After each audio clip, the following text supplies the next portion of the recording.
The conflict officially began in 1986, when the first northern rebel movement took up arms against the southern-based Museveni.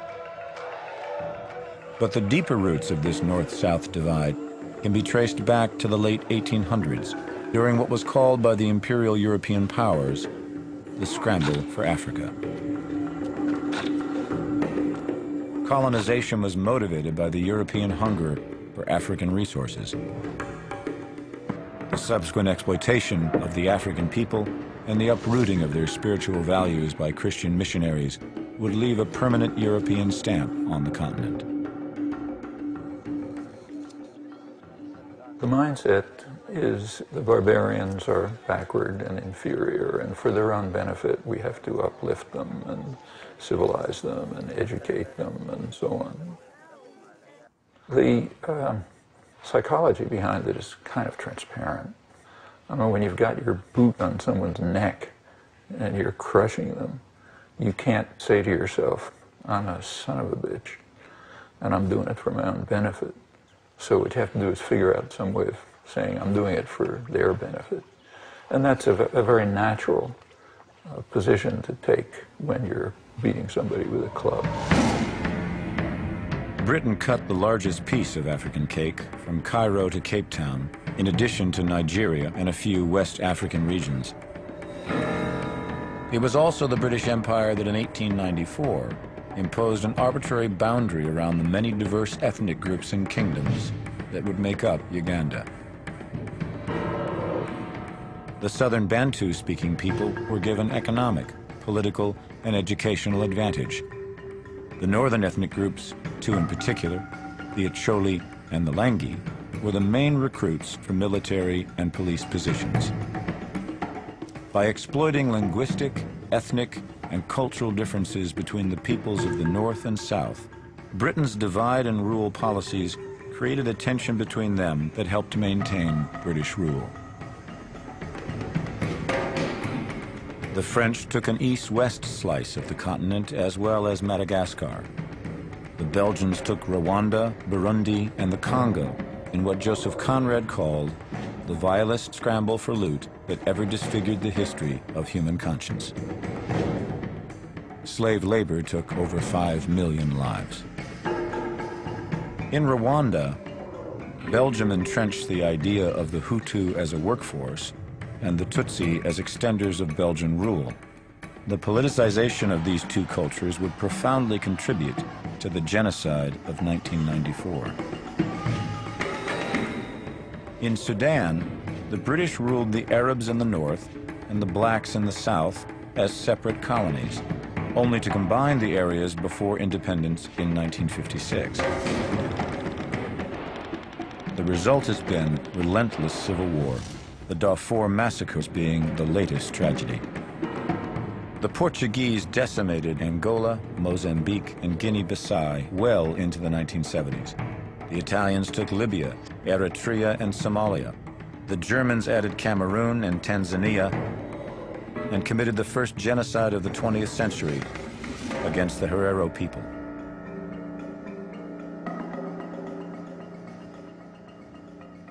No colonial power is going to succeed unless it's going to play on existing divisions and sharpen them, increase them, exacerbate them.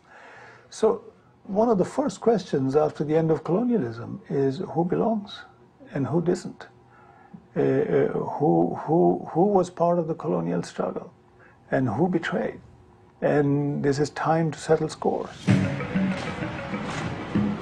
It was this colonial legacy that Uganda carried forth into its independence in 1962.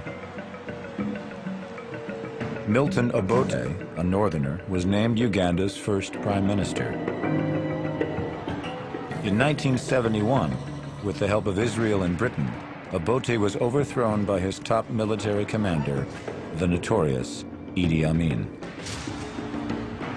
With the entire world looking on, Amin's regime descended Uganda into chaos. For their assumed allegiance to Milton Obote, Idi Amin had thousands of Acholi and Langi soldiers slaughtered. Right from independence, the leaders did not do enough. to unite the people in this country. Instead, exploited these differences for their own personal gains. Wanting to rid Uganda of Amin's tyranny, Yoweri Museveni spent the 1970s building resistance militias both inside and outside Uganda. The African decline does not begin until the 70s, well over a decade after independence. It coincides with a particular twist in the Cold War, increasing external pressure, the coming in of the International Monetary Fund, the World Bank, structural adjustment programs. The World Bank gets countries to borrow up to their necks, usually third world dictators. And then when they can't pay, then the IMF comes in and says, okay, you got to pay for it with structural adjustment programs. I mean, the poor people who suffer from structural adjustment, they didn't borrow the money. They didn't get anything out of it. And what happened in Africa was happening all over the world. Amin was overthrown in 1979, but it was Milton Obote who returned to power in what Museveni called a rigged election. In opposition, Museveni disappeared into the bush and formed the rebel National Resistance Army, or NRA. The National Resistance Movement is fighting for the aims of the whole country and not for aims of a section of the country. Secondly, the National Resistance Movement is a democratic movement. Museveni rebels took power in 1986. Thousands of defeated Acholi and Langi soldiers, fearing retribution for atrocities committed during the Civil War, fled north. The president did not like the Acholi people, who had dominated the army and the military. So when the president took over power in 1986, he told us that you Acholis, I'm going to put you in a bottle, like grasshopper. You see a grasshopper, if you put a grasshopper in a bottle, and I will block that bottle, you will see outside and not be able to get out. You look for food and not get it, so you start eating yourself. Although several northern rebel groups formed in opposition to Museveni, only one had a spiritual component. Before there was Joseph Coyne and the Lord's Resistance Army, there was Alice Lakwena and the Holy Spirit movement. Alice Lakwena's thing was that the Choli people were very sinful, and she came to correct that. Again, it goes to spiritual.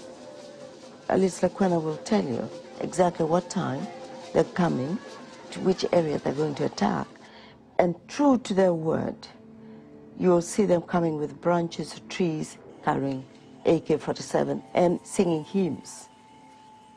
And Coyne did exactly the same. And this just terrified government troops. In October of 1987, after a number of surprising military successes, Alice Lakwena's forces were demolished by Museveni's National Resistance Army just north of Kampala. Once shunned by Alice Lakwena, Joseph Coyne and the Lord's Resistance Army soon became the main rebel force in northern Uganda, with Coyne recruiting some of Lakwena's forces and even channeling her main spirit. But Coyne did not prove to be as popular with the people as Lakwena, and resorted to coercion, abduction, and terror to build his army.